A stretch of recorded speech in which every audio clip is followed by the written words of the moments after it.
तो yes, hello, good morning, good afternoon, good evening, whatever आप ये video देख रहे हो। Yes, my name is Narendra Singh and you are most welcome in your own channel learn to grow. So let's start the learn. So student, हम बात कर रहे थे क्लास 9th के मैथमेटिक्स की। तो आज हम जो डिस्कस कर रहे हैं क्लास 9th के मैथमेटिक्स का second chapter, that's mean polynomial. और इसमें भी हमारा होने वाला है लेक्चर नंबर 2। एक लेक्चर हमारा पहले ही अपलोड हो चुका है। हम फर्स्ट चैप्टर को कम्प्लीटली डिस्कस कर चुके हैं, उससे आप अच्छे से रिवाइज कर लीजिए। अगर आपको कोई डाउट हो रहा है तो आप कमेंट सेक्शन में अपने डाउट को पूछ सकते हैं। दूसरी चीज़, ये हमारा सेकंड लेक्चर होने वाला है पॉलिनोमियल का। इंट्रोडक्टरी लेक्चर हमारा पहले ही अपलोड हो चुका है। तो एक बार मैं ये चाहूँगा कि इस वीडियो को देखने से पहले आप वो वीडियो अच्छे से देख लीजिए। हालांकि थोड़ा सा लेंथी है, 28 मिनट के अप्रॉक्स का होगा, लेकिन वो आपको इस चैप्टर के बेसिक सारे समझा देगा। अगर आप एक बार उस लेक्चर को अच्छे से देख लेंगे तो आपको ये लेक्चर बड़े अच्छे से स्मूथली और बड़े प्यार से समझ में आएगा। हालांकि इस चैप्टर को मैं इस लेक्चर को इस तरीके से एक्सप्लेन करेंगे कि आपको कहीं पे कोई दिक्कत ना हो, लेकिन फिर भी मेरी एक सजेशन है कि आप एक बार उस लेक्चर को ज़रूर देख लीजिएगा। सो हम करते हैं आज के लेक्चर को स्टार्ट। तो आज जो हमने बात करनी है वो करनी है एक्सरसाइज 2.1 की, यानी कि क्लास 9 के मैथमेटिक्स पॉलिनोमियल के फर्स्ट एक्सरसाइज को। तो फर्स्ट एक्सरसाइज का हम उठाते हैं फर्स्ट क्वेश्चन, और जो फर्स्ट क्वेश्चन है वो ये बोल रहा है, which of the following expression are polynomial in one variable and which are not, state reason for your answer। यानी कि आपको ये बताना है कि जो एक्सप्रेशन है, एल्जेब्रिक एक्सप्रेशन है, इनमें से कौन सा linear polynomial with one variable है और कौन सा नहीं है। और आपने अपने आंसर के साथ साथ क्या बताना है, उसका रीज़न भी देना है कि क्यों है और अगर नहीं है तो क्यों नहीं है। ठीक है, तो हम बात करते हैं फर्स्ट क्वेश्चन के फर्स्ट पार्ट को हम उठाते हैं। ठीक है, तो फर्स्ट वाला जो है वो है 4x²। क्वेश्चन नंबर फर्स्ट का फर्स्ट पार्ट, और वो है 4x² माइनस 3x प्लस 7। तो देखो प्यारे बच्चों, इसमें क्या है कि आपको यहाँ पे जो वेरिएबल दिख रहा है, वेरिएबल हमने कहा था अल्फ़ाबेटिक, मोस्टली अल्फ़ाबेट्स होंगे, और जो नंबर्स होते हैं वो होते हैं कांस्टेंट। तो यहाँ पे कितने अल्फ़ाबेट्स देखो, आपको क्या दिख रहा है, यहाँ पर भी x है, यहाँ पर भी x है। ठीक है, यहाँ पे x की पावर क्या है, होल नंबर है, 2 है ना, इंटीजर है, और होल नंबर, ये होल नंबर भी बोलते हैं। यहाँ पे x है, x की पावर आप 1 देख सकते हो, 1 को लिखा नहीं जाता है। तो यहाँ पे देखो x की पावर 2 है और यहाँ पे x की पावर 1 है, और वेरिएबल एक ही है। तो ये क्या है, ये 1 वेरिएबल वाला है। और देखो, yes it is polynomial with one variable,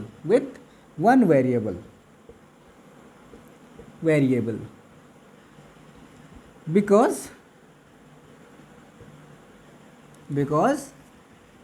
a power of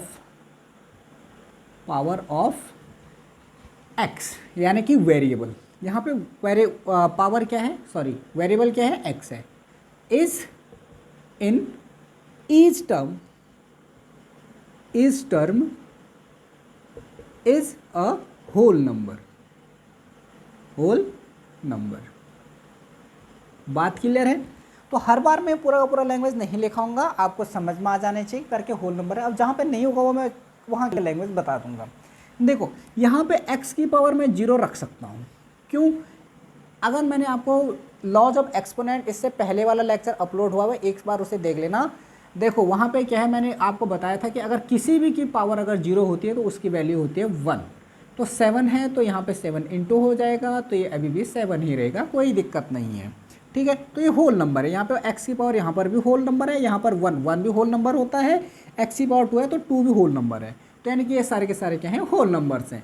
तो यानी कि ये क्या हो गया, पॉलिनोमियल हो गया और 1 वेरिएबल वाला हो गया। कोई दिक्कत नहीं, इसे लिखने की कोई ज़रूरत नहीं पड़ती है, और ये कांस्टेंट टर्म ही होता है। तो आई होप कि आपको फर्स्ट क्वेश्चन का फर्स्ट पार्ट समझ में आ गया होगा। अब हम बात करते हैं सेकंड पार्ट की। सेकंड पार्ट में क्या है, सेकंड पार्ट में y² माइनस 1y² प्लस √2। देखो तो यहाँ पर भी क्या है, ये भी क्या है, 1 वेरिएबल। यस, ये भी क्या होगा, 1 वेरिएबल है। यहाँ पर भी y केवल सिंगल वेरिएबल है और y की मैक्सिमम पावर क्या है, y की पावर क्या है 2 है, और 2 क्या होता है, एक होल नंबर होता है। तो आपको इतना समझ में आ गया होगा कि ये भी क्या है, एक पॉलिनोमियल है विद वन वेरिएबल। हालांकि ये बाइनोमियल है, कोई इश्यू नहीं है उससे, ठीक है। Number third, question number third, इसका थर्ड पार्ट है 3√t प्लस t√2, यही है, हाँ एग्जैक्टली यही है। तो देखो सिंपल सी चीज़ है बेटे, अगर आप ध्यान से देखोगे तो यहाँ पर क्या है, सिंपल सी चीज़, अगर आप ध्यान से देखोगे तो ये एक्चुअल में पॉलिनोमियल नहीं है।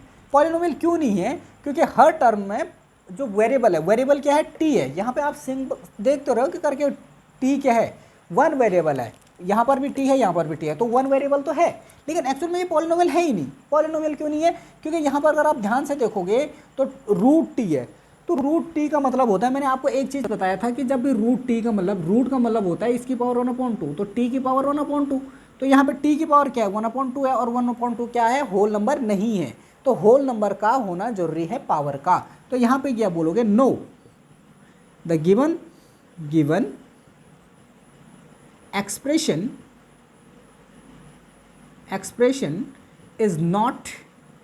is not a polynomial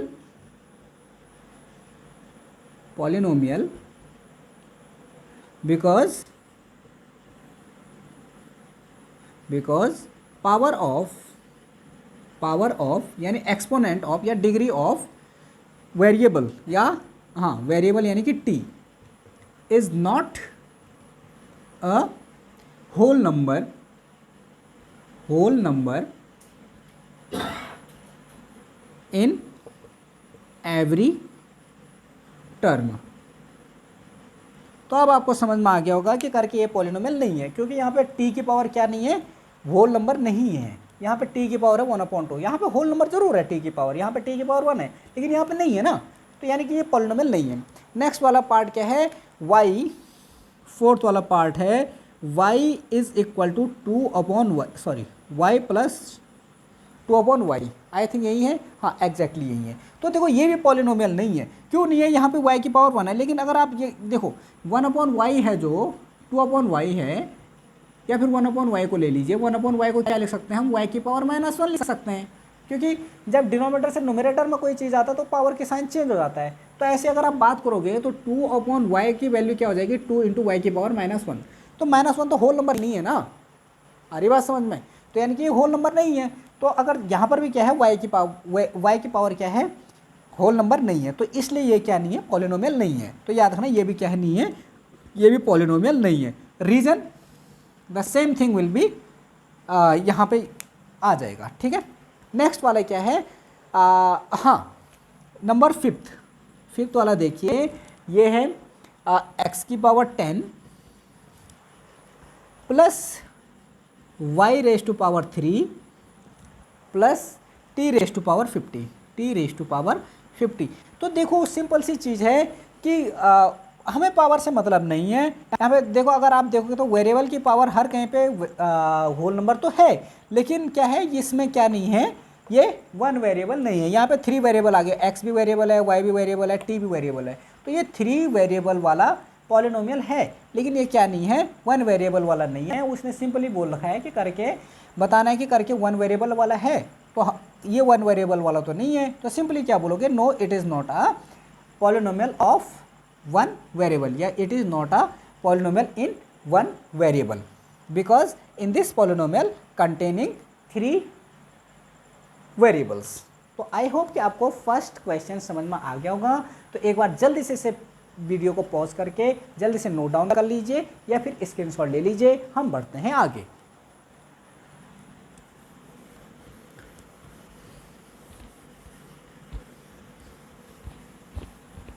अब है क्वेश्चन नंबर सेकंड में क्या बोल रहा है, right the coefficient of the x² in each of the following. x² का कोफिशिएंट लिखना है। बड़ा सिंपल सा क्वेश्चन है, बड़ा मजे वाला क्वेश्चन है, हलवा क्वेश्चन है बिल्कुल। तो सेकंड क्वेश्चन का फर्स्ट पार्ट है 2 + x² + x। तो देखो प्यारे बच्चों, सबसे पहले इसे लिख दो स्टैंडर्ड फॉर्म में। स्टैंडर्ड फॉर्म मैंने आपको बता रखा है कि what is the standard form. Standard form is the is a form of the variable in which the expression that's mean polynomial is written in the term of the decreasing power of the variable। तो यानी कि जहाँ पे variable के power को के decreasing order में लिखा जाता है तो उसको बोलते हैं क्या, स्टैंडर्ड फॉर्म। तो यहाँ पे सबसे पहले सबसे हाईएस्ट पावर कहाँ पे है वेरिएबल की, यानी x की, ये 2 है, तो इसको लिखेंगे x की पावर 2, ठीक है, प्लस यहाँ पे फिर x की पावर 1 है तो x, और लास्ट में आ जाएगा 2। तो ये हो गया स्टैंडर्ड फॉर्म, इसको क्या बोलते हैं, स्टैंडर्ड फॉर्म, ठीक है। अब क्या हो गया, अब इसके बाद सिंपल सी चीज़ है, यहाँ पे क्या करोगे, अब वो बोला कि एक्स स्क्वायर का कोफिशिएंट देखना है। एक्स स्क्वायर का कोफिशिएंट का मतलब होता है, मैंने क्या कहा था, क्वाड्रेटिक पॉलिनोमियल का जो स्टैंडर्ड फॉर्म होता है वो होता है A X square plus B X plus C, यह है क्वाड्रेटिक पॉलिनोमियल का स्टैंडर्ड फॉर्म। तो एक्स स्क्वायर का कोफिशिएंट क्या हो गया 1, तो यहाँ पे एक्स स्क्वायर के मल्टीप्लाई में क्या है 1 है, तो ये हो गया 1 कोफिशिएंट ऑफ एक्स स्क्वायर। सबका बता देता हूँ, ठीक है, कोफिशिएंट ऑफ एक्स स्क्वायर ये कितना है 1 है। ऐसी कोफिशिएंट ऑफ एक्स, एक्स का कोफिशिएंट क्या है 1 है, यहाँ पे एक्स का कोफिशिएंट 1 आ जाएगा। तो आई होप कि आपको ज़्यादा दिक्कत नहीं होगी, जो मल्टीप्लाई में वो कोफिशिएंट है। नेक्स्ट वाला चीज़ सेम टू सेम क्या है, सेकंड वाला पार्ट है 2 minus x square plus x cube plus x cube. अब इसको भी स्टैंडर्ड फॉर्म में लिखोगे, अगर स्टैंडर्ड फॉर्म में लिखोगे तो ये क्या आ जाएगा, स्टैंडर्ड फॉर्म में लिखोगे तो ये हो जाएगा सबसे हाईएस्ट पावर एक्स की पावर 3, और उसके बाद फिर सेकंड वाला क्या है माइनस एक्स की पावर 2 और लास्ट में प्लस 2। तो यहाँ पे कोफिशिएंट ऑफ एक्स स्क्वायर का कोफिशिएंट क्या हो जाएगा, कोफिशिएंट ऑफ एक्स स्क्वायर वो कितना हो जाएगा -1 हो जाएगा, ये है -1। तो आई होप ये समझ में आ गया होगा। नेक्स्ट वाले में क्या है, नेक्स्ट वाला आपका दिख रहा है कि ये है थर्ड वाला π/2 एक्स स्क्वायर प्लस एक्स। तो यहाँ पे कोफिशिएंट क्या हो गया एक्स स्क्वायर का π/2, ठीक है, तो यहाँ पे एक्स स्क्वायर ठीक हो गया। और नेक्स्ट वाला जो है, नेक्स्ट वाला देखिए, हाँ ये वाला इसमें कन्फ्यूजन हो सकती है, वैसे होने तो नहीं चाहिए। √2 x + 1 या -1 है, -1 है, कोई दिक्कत नहीं है। तो यहाँ पे एक्स स्क्वायर आपको पता है कि एक्स स्क्वायर वाला टर्म है ही नहीं, तो उसका कोफिशिएंट हो जाएगा 0, ठीक है। तो आई होप ये समझ में आ गया होगा। तो एक्स स्क्वायर का यहाँ पे कोफिशिएंट क्या हो जाएगा 0। तो जल्दी से इसको वीडियो को पॉज करके जल्दी से नोट कर लीजिए, या फिर आप स्क्रीनशॉट ले सकते हो। हम बढ़ते हैं आगे, ठीक है। थर्ड वाला क्वेश्चन देखिए, थर्ड वाला क्वेश्चन भी बड़ा आसान है, इससे इजी क्वेश्चन हो नहीं सकता। थर्ड वाला क्वेश्चन बोल रहा है कि give the example of a binomial of degree 35 end of a monomial of degree 100। तो सिंपल सी चीज़ है क्वेश्चन नंबर थर्ड, यानी एक ऐसा बाइनोमियल देना है जिसकी डिग्री कितनी है 35 है। तो सिंपल सी चीज़ है, डिग्री आपको पता है कि the highest power of the variable in algebraic expression या फिर पॉलिनोमियल, ठीक है। तो सिंपल सी चीज़ है, एक पॉलिनोमियल लिख लीजिए और उसमें बाइनोमियल लिखिए। तो बाइनोमियल कैसे लिखोगे, जिसमें आपको मैंने बताया था बाइनोमियल वो ऐसा एक्सप्रेशन एल्जेब्रिक एक्सप्रेशन होता है जिसमें केवल 2 टर्म्स होते हैं। तो 2 टर्म्स यानी 3x + 1, ठीक है। अब वो बोल रहा है कि करके इसकी डिग्री होनी चाहिए 35। तो 35 का डिग्री 35 होने का मतलब है कि जो वेरिएबल है उसकी डिग्री को, उसकी हाईएस्ट पावर कितनी होनी चाहिए 35 होना चाहिए। तो वेरिएबल x है तो x की पावर 35 कर दीजिए, this is the answer. I hope ये समझ में आ गया होगा। कोई दिक्कत नहीं, ये क्या आंसर नहीं हो सकता, बहुत सारे हो सकते हैं। आप कोई दिक्कत नहीं, आप ये लिख लो y - 9 और y की पावर रख दीजिए 35, तो ये भी आंसर है, कोई इश्यू नहीं है, ठीक है। नेक्स्ट वाला जो है वो बोला है कि मोनोमियल है, मोनोमियल का एग्जांपल देने हैं जिसमें जिसकी डिग्री कितनी होनी चाहिए 100 होनी चाहिए। तो ठीक है 5y और y की पावर होनी चाहिए 100, बस लो आंसर हो गया। ऐसे क्या लिख दो z की पावर 100, ये भी तो है, और ऐसे x की पावर कितनी हो जाएगी 100। तो ये सारे एग्जाम्पल हमने दे दिए हैं, कोई इश्यू नहीं है, ये भी नोट कर लीजिए। हम बढ़ते हैं क्वेश्चन नंबर 4 की तरफ। ये क्या बोल रहा है, क्वेश्चन नंबर 4 में ये बोल रहा है कि क्या, क्वेश्चन नंबर 4 बोल रहा है कि right the degree of each of the following polynomial. Polynomial की डिग्री लिखनी है। पॉलिनोमियल की डिग्री का मतलब होता है highest power of the variable. तो फर्स्ट वाला देख लीजिए, ये है 5x³ है क्या, हाँ 5x³ 5x³ plus 4x² plus 1, sorry plus 7x है। तो यहाँ पे देखो वेरिएबल क्या है, x ही है और x के हाईएस्ट पावर, यहाँ पे x की पावर 1 है, यहाँ पे x की पावर 2 है और यहाँ पे x की पावर 3 है। तो 2 और 1 से मतलब नहीं, हमें हाईएस्ट पावर से मतलब है। तो यहाँ पे डिग्री क्या हो जाएगी, जितनी हाईएस्ट पावर है तो इसकी होगी डिग्री 3, ठीक है। तो ये होगी डिग्री 3। नेक्स्ट वाला क्या है, 4 माइनस y²। तो चाहो तो स्टैंडर्ड फॉर्म में लिख लो, अदरवाइज पूछा नहीं है तो देखो, तो ये हो जाएगी डिग्री 2, क्योंकि y के हाईएस्ट पावर कितनी है, 2 है। नेक्स्ट वाला क्या है, इसमें है 5t माइनस √7। तो इसमें डिग्री क्या हो जाएगी, डिग्री हो जाएगी 1, क्योंकि यहाँ पे t की पावर कितनी है, 1 है हाईएस्ट पावर। और नेक्स्ट क्या है, 3 है ना, 3। तो इसमें डिग्री हो जाएगी 0। क्या हो जाएगी, डिग्री हो जाएगी 0। तो आई होप ये चीज़ समझ में आ गई होगी कि क्या करना है क्या है इसमें, ठीक है। तो ये हो गया। अब क्वेश्चन नंबर 5 देखते हैं। क्वेश्चन नंबर 5 भी बड़ा इजी है। ये बोला क्लासीफाई द फॉलोइंग लीनियर। अच्छा एक चीज़ समझाइए, जिसकी डिग्री 3 होती है उसको क्या बोलते हैं, क्यूबिक बोलते हैं, इट इज़ क्यूबिक। जिसकी डिग्री 2 होती है उसको बोलते हैं क्वाड्रेटिक। क्या बोलते हैं, क्वाड्रेटिक। जिसकी डिग्री 1 होती है इसको बोलते हैं लीनियर। क्या बोलते हैं, लीनियर। और जिसकी डिग्री 1 होती है इसको कांस्टेंट पॉलिनोमियल बोलते हैं, ठीक है। ये कांस्टेंट पॉलिनोमियल, आई होप समझ में आ गया होगा। तो हम बढ़ते हैं आगे। क्वेश्चन नंबर 5 भी बड़ा इजी है इसी क्रम में। देखिए क्वेश्चन नंबर 5 आप देखोगे तो ये भी बड़ा इजी है, बस आपको केवल डिग्री देखनी है और उसका नाम बता देना है। तो फर्स्ट है x² प्लस x।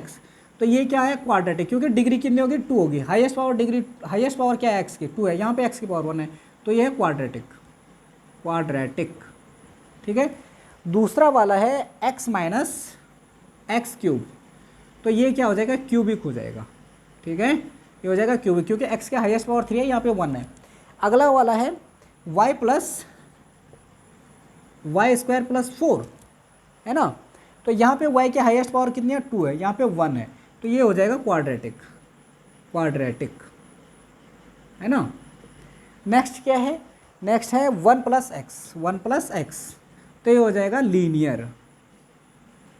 देखो मैं स्टैंडर्ड फॉर्म में नहीं लिख रहा हूँ, आप चाहो तो लीनियर इनको क्या कर लीजिएगा, स्टैंडर्ड फॉर्म में लिख लीजिए, कोई इश्यू नहीं है। ये तो स्टैंडर्ड फॉर्म में है, ये स्टैंडर्ड फॉर्म में नहीं है। इसको क्या लिखेंगे, -x³ प्लस x, और इसका स्टैंडर्ड फॉर्म हो जाएगा y² प्लस y प्लस 4, और ये हो जाएगा x प्लस 1। ये इनके क्या है, स्टैंडर्ड फॉर्म है, ठीक है।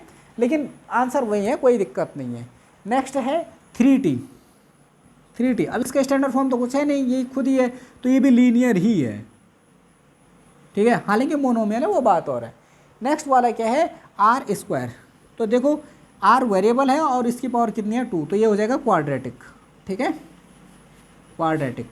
नेक्स्ट वाला क्या है, 7x³, 7x³।